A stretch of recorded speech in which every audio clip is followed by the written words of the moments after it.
Escoítase, sí.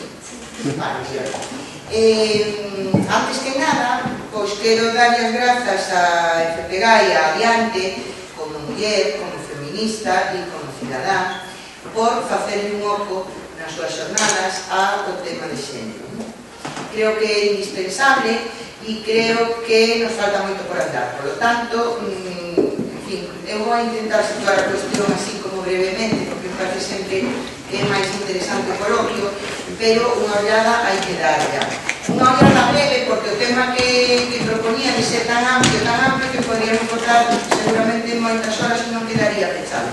Por iso, imos pasar someramente por casi todas as cousas. Logo, as que máis vos interesen así, as abordamos no diálogo, no coloquio, que non é para facer preguntas, sino máis ben comentarios.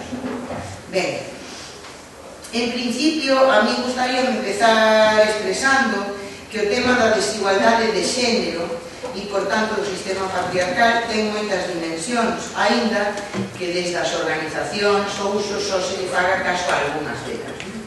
Entón, en primeiro lugar, hai unha dimensión estrutural da desigualdade, hai un aparato legislativo, hai unha serie de institucións que funcionan de determinada maneira, hai unha serie de organizacións que tamén funcionan de determinada maneira e que deprivan ao conxunto das mulleres dos dereitos máis elementais por feito de sero.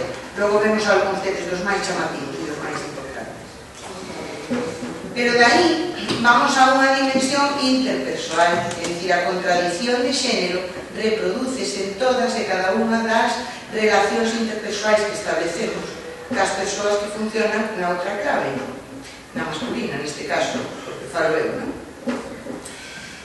Isto provoca sufrimento persoal e a mí non me parece moi revolucionario negarlo, nin obviarlo, nin deixarlo de lado, porque hai outros fines máis interesantes ou máis importantes. Porque este é o discurso patriarcal de sempre. E porque a desigualdade estrutural e a desigualdade interpersoal provocan, pola súa vez, un malestar interno, intrapersoal, polo tanto, en especial nas mulleres, pero tamén nos homens, que convén abordar, digamos, en términos medianamente progresistas para poder resolverlo, porque supoño eu que poderemos convir en que a finalidade de calquera proceso revolucionario ven sendo que as persoas vivamos felices. Este é o tema, non? Por tanto, non podemos descuidar ese punto en ningún momento dado.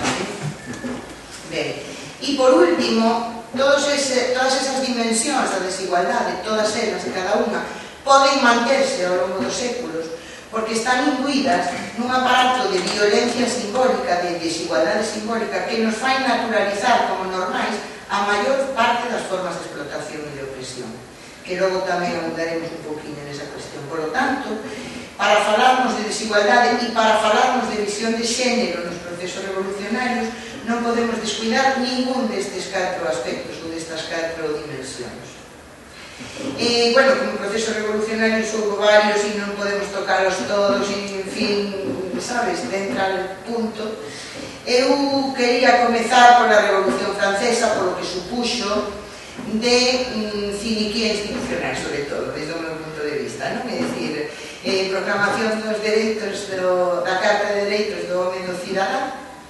Por lo tanto, quedan excluídas expresamente todas as mulleres, tamén outros colectivos, quedan excluídos os servos, os xitanos, en fin, pero sobre todo quedan excluídas todas as mulleres, en plena ilustración. E aí, nese momento, hai algunhas mulleres, algunhas son francesas e outras de fora, pero van a ver como se desenvolve o proceso revolucionario en Francia, que malia ter sido elas as que comenzaron a revolución, e isto non sai nos libros de historia, pero así foi. E a Revolución Francesa, pois de alguma maneira supoño que o máis paradigmático é a toma da Bastilla, non? Todo o mundo sabe o que foi eso. A Revolución Francesa comeza cunha manifestación de mulleres cara a Versalles pedindo pan. Ese é o comezo da Revolución Francesa. Por certo, a rusa comeza cunha manifestación de mulleres, non sabemos isto tamén, basicamente. Ben, pois, malia iso, a Revolución Francesa considera que cidadáns son os homens. E, pois, hai algunhas mulleres que ponen matices a eso, principalmente Mary Wollstonecraft, pero sobre todo Olympia de Gouges.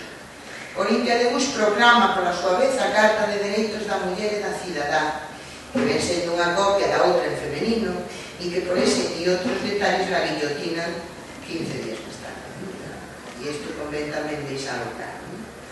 Por tanto, a Revolución Francesa, que ten outras eivas que non imos comentar aquí, porque supoño que noutras charlas tedes a oportunidade de abundar, depriva unha vez máis as mulleres de calquera tipo de aspiración ou de necesidade de acceso á condición de cidadanía e, por tanto, de acceso ao ámbito público, de acceso á educación, de acceso ás profesións cualificadas, etc.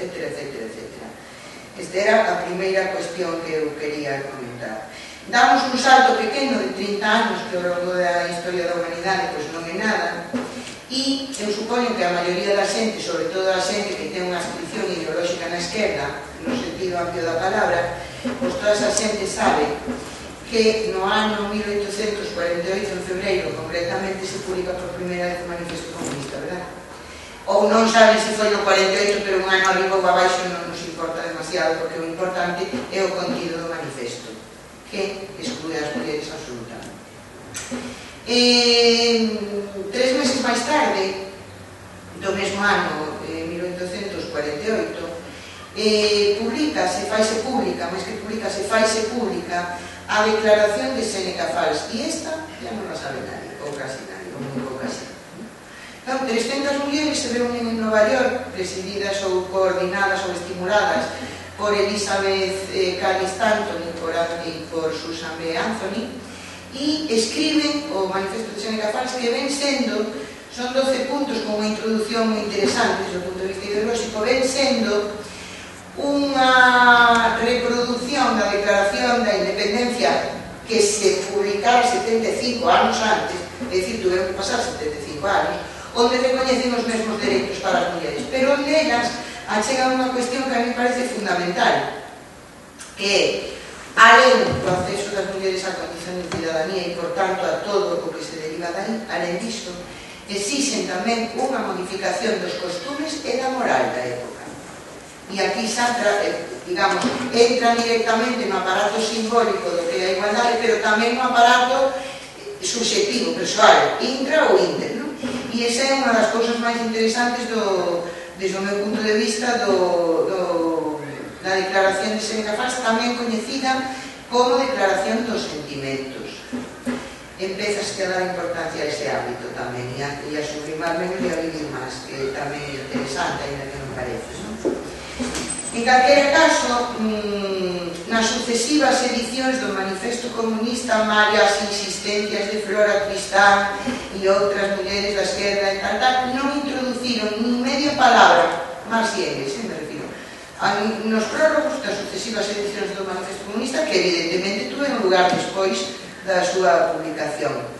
Engels redimiuse despois, con el origen de la familia e de la propiedad privada e tal, e cual quedaría para unha conversa desde a perspectiva do xénero, pero bueno, cando menos nos nomean, aí estamos nomeados e tal. Entón, estamos nun momento que é mediados do século XIX, onde se considera que a partir, sobre todo do Manifesto Comunista, os traballadores, e digo os traballadores en masculino porque é así como foi, comenzan, digamos, o seu movimento de liberación. Comenzan as organizacións obreiras, sindicais, políticas, etc. As mulleres teñen que tardar 20 anos, até os 68 en concreto, en poder ter as súas. Porque aquí empeza unha constante que logo veremos que se dá en calquera país onde se celebrara un proceso revolucionario, que é o seguinte: as mulleres empezan a participar nos procesos de liberación parciais ou totais, o que sexa, a partir de outras cuestións diferentes do xénero. Por exemplo, a orixe do movimento feminista, que se sitúa no 1868, segundo as historiadoras que investigan esta cuestión, está formado por mulleres que, por a súa vez, adquiriran a súa experiencia participando en movimentos de liberación de outro tipo, por exemplo, da escravatura. O movimento feminista considérase, por lo tanto, fillo, entre comillas, do movimento abolicionista, onde mulleres da talla de Elizabeth Stanton, Susan B. Anthony, todas estas mulleres xa tiñan participado e de facto lograron facer un congreso de mulleres pola liberación pola abolición, perdón, da escravatura, para que 3 anos máis tarde do dito congreso, noutro congreso que xa era organizado por os grandísimos estes que hai en todos os sitios, lles negaran o dereito a facer uso da palabra a Elizabeth Stanton e a Lucrecia Mott por o feito de ser mulleres. Por tanto, nós temos que sempre ir tendo en conta que cada acción das mulleres considerada en términos autónomos polo movimento feminista autónomo ou considerada en términos da súa pertenza a outras organizacións foi seguido de un xerro de auga fría do tamaño do mundo. A hoxe día tamén, quero dicir, empeza aí e sigue sempre igual. Perdón. Por lo tanto, nós temos que ter en consideración todas estas cousas, porque naquela altura xa se manexaban conceptos. Por exemplo, se manexa o tema de que sei que xa somos iguais. É unha lei que lo dice, por tanto, claro, convén ter en conta que nos las dericiamos hasta un certo punto, verdad? Depende, non? Pois en este caso tamén depende. Naquela altura non se manexaba isto, claro, porque a legislación non había ninguna lei de igualdade en ningún país do mundo, pero se manexaban cousas tales como a liberación dos traballadores, o proceso revolucionario, polo tanto, que terá lugar nos países que o teña, que a expropiación dos medios de produción e el Estado, de non sei que, non sei quanto, xa vai traer na man a liberación de todos os colectivos oprimimos. Pero xa naquela altura había mulleres que decían que eso non era así, que tiñan unha certa visión de futuro, non? Eu sempre cito neste sentido a Alexandra Kollontai, sobre todo e fundamentalmente porque ela foi pois a única muller que no primeiro Sobre Supremo, que era membra do primeiro Sobre Supremo e que foi comisaria do povo durante con Lenin, ata que Lenin morreu, e, por tanto, ainda que ela de alguma maneira tiña relacións establecidas con mulleres, sobre todo alemanas, ¿no? Con Clara Zetkin, Rosa Luxemburgo e tal, e isto é un apoio, era todo moi complicado na Unión Soviética. Entón, a mí gustame citala polo transgresora que foi, ¿no? Sobre todo pola orde establecida. Alexandra Kollontai decía, no ano 19, no ano 20 ou por aí, decía, sí, cito literalmente porque estas cosas non dan lugar a problemas.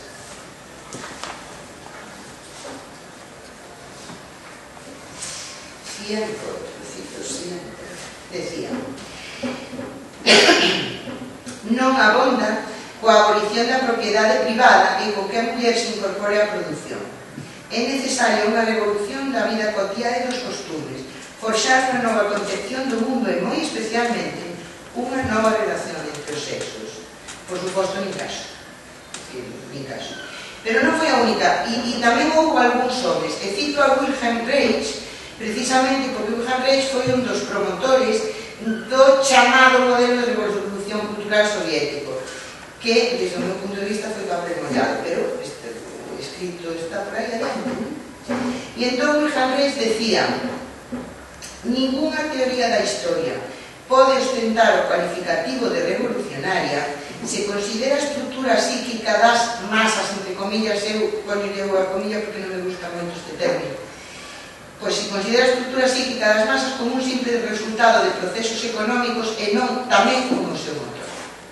E basicamente aí nos engancha Wilhelm Reich, refiro, nunha dinámica na cual temos que sempre volver ao factor subxetivo, que está moi nomeado en moitos tratados. Está propicio ou non está propicio o factor subxetivo?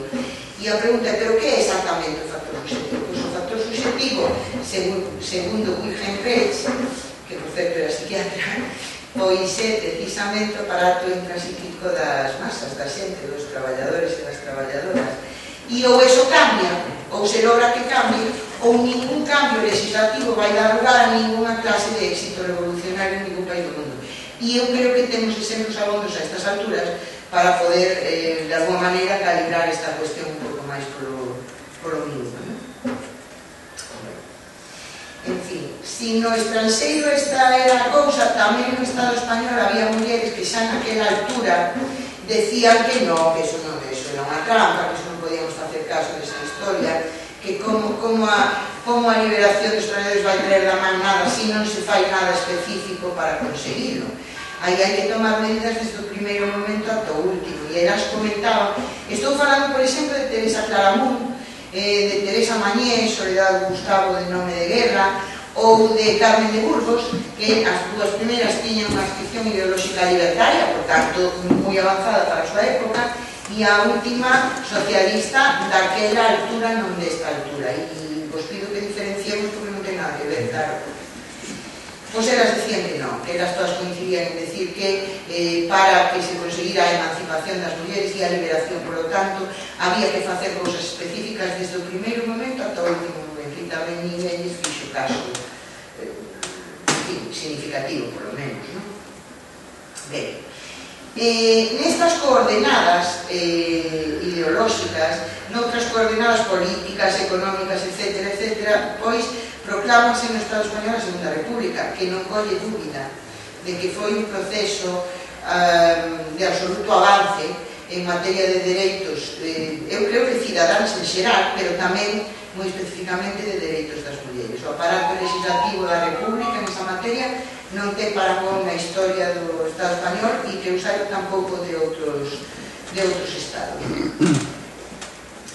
Si non vos importa, gustaría ler, nese sentido, un cachino moi pequeniño do discurso que Clara Campo Amor pronunciou no Parlamento da República cando defendía o dereito ao sufragio para as mulleres, o dereito ao sufragio universal, por lo tanto, porque ten que ver con o que estamos falando, iso é todo.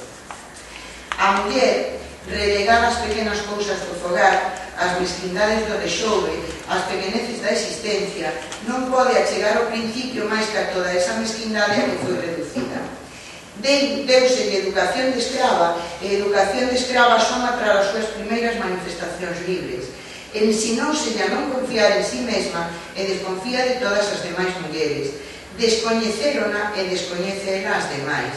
Repetíuselle nos máis variados tons que non entendía dunha chea de cousas e aínda non lle esqueceu. Tamén o escravo liberado non se lle borran os encartes do servidumbre. E isto decía Clara Campo Amor a propósito de todas aquelas cousas que houve que oír, e algúnas tuvemos que ler, porque non tuvemos a oportunidade de oírlas, no discurso, no debate, que tivo lugar para a aprobación do artigo correspondente da Constitución. Entre as cales estaba que as mulleres podían pedir a república, se votaban, porque iban a votar que les mandaran os maridos ou os confesores, e que non sei que había que prepararlas primeiro para que despois non sei cuánto. E entón isto é, desde o meu punto de vista, o primeiro sinal de mangoneo absoluto dos dereitos das mulleres. Aquí as mulleres votan si con ben. Por tanto, según o que preveamos que van a votar, chicas, cuidado, porque en cualquier momento van a freír puñetas. Claro, é dicir, esta é outra constante nos procesos revolucionarios. É dicir, aquí se manexan os dereitos das mulleres e entón se lle proporcionan anticonceptivos e todos os medios ao seu alcance e resulta que estamos ante unha crise demográfica e sobra a poboación, se deprivan dos anticonceptivos e falta a poboación, se mandan a traballarse en unha guerra e non hai homes ao frente das máquinas e se mandan outra vez para casa, se acaba a guerra e volven os homes para as cadenas de producción. Isto é unha constante na historia dos procesos revolucionarios tamén, por certo. Ben, en fin, na altura da República e unha vez aprobado boa parte do aparato legislativo nesta materia, aprobouse no primeiro bienio da República, non? Que foi o bienio republicano socialista. Logo o bienio negro incluso deprivou de algúns dos dereitos conseguidos na anterior etapa, non? Pero aquí na República o principal asunto desde o meu punto de vista está en que xurden un montón de organizacións de mulleres, de organizacións específicas de mulleres, algunhas delas formando parte de outras organizacións como secretariados da muller e outras simplemente como organizacións de mulleres. Eu, ata onde cheguei investigando o asunto, contei até 17, que para a altura que estaban son moitísimas, pero estou segura de que hai máis porque non fixe un estudio moi exhaustivo ainda do asunto. A inmensa maioría das organizacións de mulleres mulleres que xurdiron na República, en realidade iba de alguna maneira ao carro de outras organizacións sociais e xa que logo hipotecando en moitos casos os dereitos que decían defender. Pero vou destacar dúas organizacións que por diversos motivos veñen a conto no caso que nos ocupa. Unha é un exemplo clarísimo de mangoneo, unha vez máis, dos dereitos das mulleres, e a outra non. Estou falando da UMA, da Unión de Mulleres Antifascistas no Estado Español, filial da Unión de Mulleres contra a Guerra e o Fascismo, creada pola Terceira Internacional e funcionando na maior parte dos países do mundo. Filial, polo tanto, do recién noviño creado, dos recién noviños creados partidos comunistas, e que teñen por obxecto formalmente visibilizar o papel das mulleres e realmente, sí, pero só contra a guerra e o fascismo. O resto non parece ter demasiada relevancia. E unha vez máis, os partidos comunistas neste caso utilizan ao movimento de mulleres para as súas finalidades. Logo veremos que no tardofranquismo reproducese esa mesma contradición no Estado español, o Partido Comunista. E a outra é Mulleres Libres. Mulleres Libres é unha organización autónoma de mulleres de ideoloxía libertaria na cual se expresa exhaustivamente, ademais, nos documentos que hai da época e tal, se expresa unha análise absolutamente, digamos, independente do que é a contradición de xénero, avanzadísimo que non está superado hoxe en día.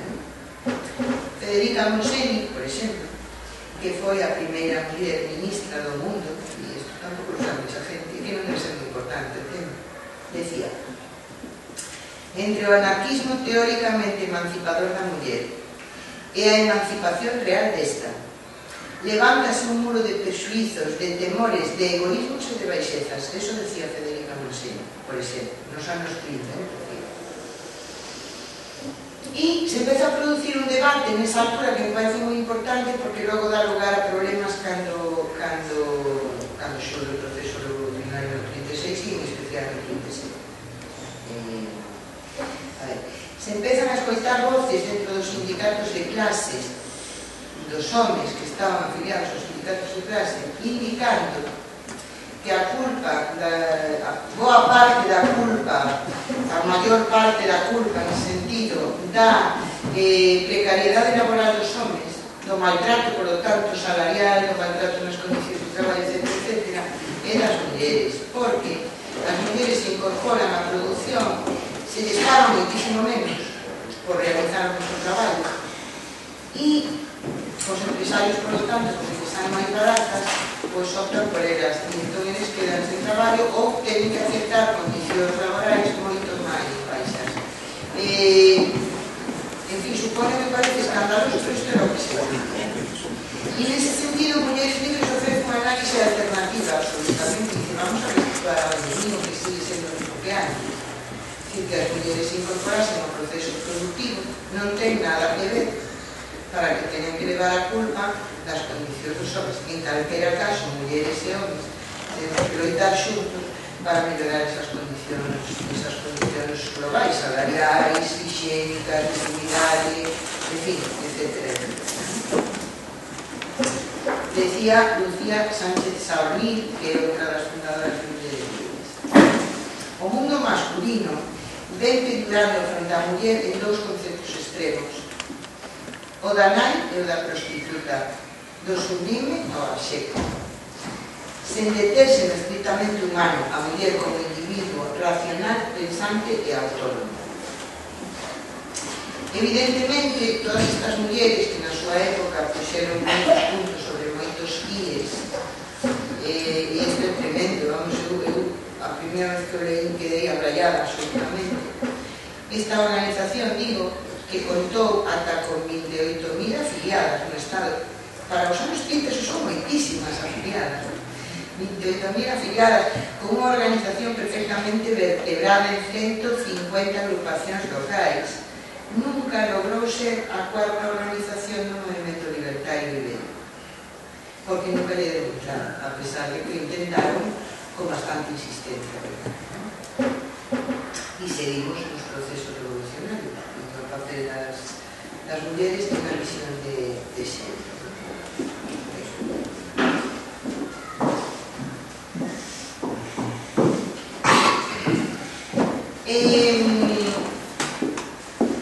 Unha vez máis, decir, noutro período, neste caso especialmente tráxico e especialmente negro, que é a sublevación fascista, a consecuencia da cual hai unha defensa que fai dar lugar a unha guerra que dura 3 anos, e eu creo que non podemos pasar por alto cal foi o papel que xogaron as mulleres nese proceso. As mulleres, é que digamos, hai datos absolutamente espectaculares. En Madrid, por exemplo, onde o fascio estivo ás portas de Madrid durante os 3 anos, e que nunca deixou de asediar Madrid, pois en Madrid, o 19 de xullo do 36, a Xuventude Socialista Unificada, que sabes que era unha organización que procedía da fundición das xuventudes do Partido Socialista Obrero Español e do Partido Comunista, decidiu autónomamente, no sentido de unha decisión da Xuventude Socialista, decidiu, inspirado polas mulleres da Xuventude Socialista, decidiu nin máis nin menos que subir en camións á Serra de Madrid a defender os depósitos de auga. Evidentemente, supoño que non fai falta comentar a importancia que tuvo esta medida, verdad? 15 días máis tarde estaban na retaguardia as mulleres da Xuventude Socialista Unificada. Creo que tamén é unha cuestión a termos en conta. Ves, na fronte de Cataluña e de Aragón, onde o movimento libertario tuvo moitísima máis importancia por diversos motivos que en outros lugares do Estado, e onde as milicias do POU, por certo, a única muller que foi comandanta dunha columna das milicias populares era unha militante do secretariado femenino do POU. Bueno, pois aí, na fronte de Aragón, tamén lograron mandarlas á retaguardia, ou máis humillantemente a quedaren na frente as que se negaron a baixar para cociñar e este tipo de labores propias de nuestro sexo que nos atribuíron de toda a vida. Seguimos no papel das mulleres nos procesos revolucionarios como ya da lei xénero. No momento no que remata a guerra civil e por tanto empeza unha represión salvaxe absolutamente contra a cidadanía, aí ten lugar outro feito que creo que é interesante ter presente, non? Logo despois, sobre todo, para o debate, e é a ver que pasa cas mulleres. E as mulleres, unha vez máis, entréganse sin ningún tipo, o sea, con unha generosidade absoluta, e, bueno, eu chamo de abnegación máis ben, logo, se queredes, xa matizamos no coloquio. Entréganse absolutamente a proteger a persoas buscadas, a axudarlas a sair das cidades máis comprometidas, a proporcionarles acoubillo, alimentación, etc. Aquí en Galicia temos varios casos absolutamente dramáticos. Cito a caída das Atochas, por exemplo, na Coruña, ¿no? Que foi un feito absolutamente tráxico, donde un montón de mulleres que se organizaran como puderan, a maioría delas ademais moi humildes e todo isto, se organizaron como puderan para proteger, agochar xente, axudar a sair en barco desde o Portiño concretamente, etc. Foron detidas, torturadas, violadas, por certo, que esta é unha forma de tortura que en principio só se practica cas mulleres, e aí están elas, dando todo unha vez máis pola causa. A represión que sufriron as mulleres que foron detidas, por tanto a represión política, a represión da dictadura, foi exactamente igual que a dos homes, non había contemplacións nos centros de tortura porque fosen mulleres, e a maiores os aplicábanse outros procedimentos, por exemplo, os abusos sexuais, as violacións, e unha cuestión que agora mesmo volve a estar de actualidade, ainda que por diferentes motivos, que é o roubo das criaturas. Si agora sabemos que roubaban nenos e nenas desde os anos 50 en diante e os vendían a familias, pois desde o ano 39 até o ano 45 hai unha sustracción sistemática de fillos e fillas de presas políticas legislada por o réxime directamente. Aí non había cortapisa de ninguna especie, es decir, había un aparato legislativo que protexía esa sustracción e que, por tanto, as mulleres que estaban nos cárceles, en algúns casos, por exemplo, embarazadas e condenadas a morte, esperaban a que pariran e logo quitaban a criatura e, en fin, entregaban a familias afins ao réxime. E un asunto que nos escandalizou a todo o mundo cando nos enteramos de que tuviera pasado en Chile e en Argentina nos anos 70, resulta que pasou aquí multiplicado por 100 e nadie estaba enterado de nada de todo isto. Por tanto, as formas máis refinadas, máis cruéis e máis sanguinarias de tortura se exerceron contra as mulleres, que tampouco se libraron da pena de morte, dos paseos, etc. Pero, ademais, exerceuse contra elas unha presión social absolutamente tremenda, cos rapados, cos pelados da cabeza, a obriga de pasear pegadas e sin poder escapar polos povos con un cartelino aquí que poñía por rojas, a beber aceite de ricino ou a fregar o piso das iglesias de rodillas co mesmo cartaz por ser roja e por ser puta e este tipo de cosas que lles poñían os fascistas, en definitiva. E ainda así, e todo, con eso e con todo, chegaron a encherse naquela altura 70 cárceles de mulleres no Estado español había, no decenio do terror. 70 cárceles de mulleres. E nesas 70 cárceles de mulleres que se concentraban pues, presas moi ideologizadas, outras moito menos, porque para ir ao cárcere naquela altura non facía falta estar en ningún lado, ni ese tipo de cosas. Facía falta pues, ser a filla ou a irmá de alguén que estuviera vinculado ou ter votado a Frente Popular nas eleccións do 36 ou cousas por o estilo. Bueno, nestes cárceres as mulleres deron unha proba máis da súa entrega e da súa generosidade, porque malia a que se les denegou a condición de presas políticas, que é outra maneira de reprimir o tema, os homes tiñan, malia iso, elas finalmente accederon a instalar nos cárceres talleres de traballo. Sabedes o tema da redención de empregos polo traballo, tras un debate moi longo, vamos a ver, outro dos atropellos fascistas foi a redención de empregos polo traballo, inspirado nun cura que parió el sistema e quedou encantado. E entón o tema era que se instaurou un aparato que podía funcionar no cárcere ou fora do cárcere, no caso das mulleres era sempre no cárcere, non? De traballo, de taller, de costura, de facer sobres, de non sei que, e que no caso dos homes se deron chamar e están a chamar os esclavos de Franco, que traballaban gratis ou por moi pouco diñeiro para empresarios que por a súa vez chupaban todas as plusvalías na construcción de camiños de ferro, de casas, de non sei que, non sei cuánto, todo iso. O debate que houve nos cárceles de mulleres para saber se aviñan ou non se aviñan ao sistema de traballo, de talleres, foi moi fondo, non? Porque claro, por unha banda era colaborar, por a outra banda era tamén ter unha ocupación e unha disciplina e, por lo tanto, proteger a súa propia saúde mental, pero elas foron moitísimo máis alá. E conta Juana Doña, que é unha presa que estuvo en diversos cárceles do Estado español 17 anos da súa vida, que no cárcere de Ventas, que instalaron un taller de costura e que tiñen que coser roupa para a intendencia militar, elas lograron sacar un tercio da roupa, un tercio, para a guerrilla, do cárcere de Ventas nos anos 40, impresionante. É dicir, entón, nós, de alguma maneira, temos que ir facendo paralelismo, ou eu creo que é o método máis adecuado entre o compromiso das mulleres e a súa militancia e a súa produción ideolóxica tamén, etc., e, digamos, entre comillas, o pago que iban levando por eso cada vez que pasaba a cosa, que por outra parte era casi producidas. Entonces, que pasaba a cosa? Pois que elas non eran presas políticas. Que pasaba a cosa? Que lle roubaban os fillos e as fillas que tiñan ali con elas, ou que estaban fora na casa e lle roubaban na casa. Que pasaba a cosa?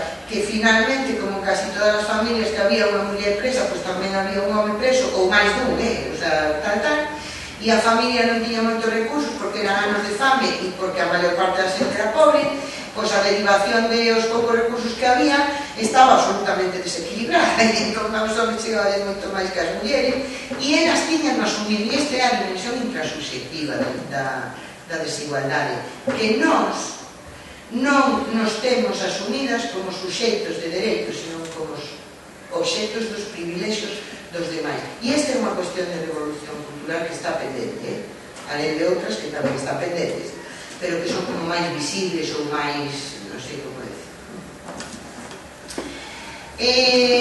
A mediados do franquismo, ou ao comenzo, mellor dito, do tardofranquismo, prodúcese no Estado español o nacemento do que despois dou en ser unha organización que se chamaba, porque agora xa non é, o Movemento Democrático de Mulleres. Volvemos ao Partido Comunista e á Terceira Internacional.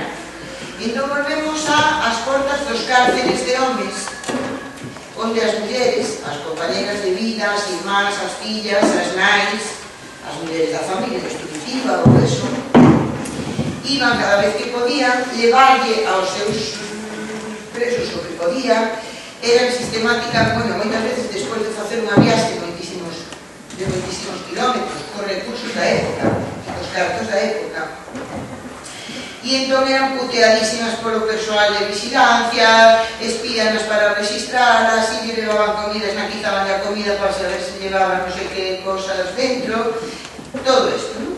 E as mulleres estaban nesa situación. E pouco a pouco foron empezando a contactar unhas coas outras e a facerse amigas nas portas dos cárceres, me refiro, e isto rematou nunha organización realmente que acollía, é dicir, as mulleres que vivían na mesma localidade onde tiñan que viaxar as outras acollían nas súas casas para dormir, etc. Isto se prolongou hasta hoxe en día tamén, pero non polo Partido Comunista, por outras organizacións, etc. etc. E de aí xurde un movimento de mulleres que na súa orixe non é feminista, é un movimento de mulleres, creo que hai que, porque non construen ideoloxía feminista, nin siquiera comparten, simplemente se axudan, construen aí o que chama Marcela Lagarde a sororidade feminista, que naquela altura só era sororidade feminina, ¿no? Pero que non carece de importancia. E cando a organización é moi potente, porque chega a ser moi potente, entón o partido decide que bárbaro, fantástico, que vai ser o primeiro partido da esquerda no Estado español que teña unha organización de mulleres. E da acogida pone aquí como un pendiente, por non decir como un llavero, que es mucho peor, mucho más humillante. Bueno, despois ya ponemos un nombre a este asunto. Ben, por tanto, cando a mediados finais dos anos 60 comeza o... Dios, clarísimo. Que me despiste de la marina. Non te preocupes, vamos rematando. Bueno, dos palabras. Me emociono por posicionar este tema, perdón. Igual tenemos que prescindir un pouco da... No, pues eso sí. A ver, nada.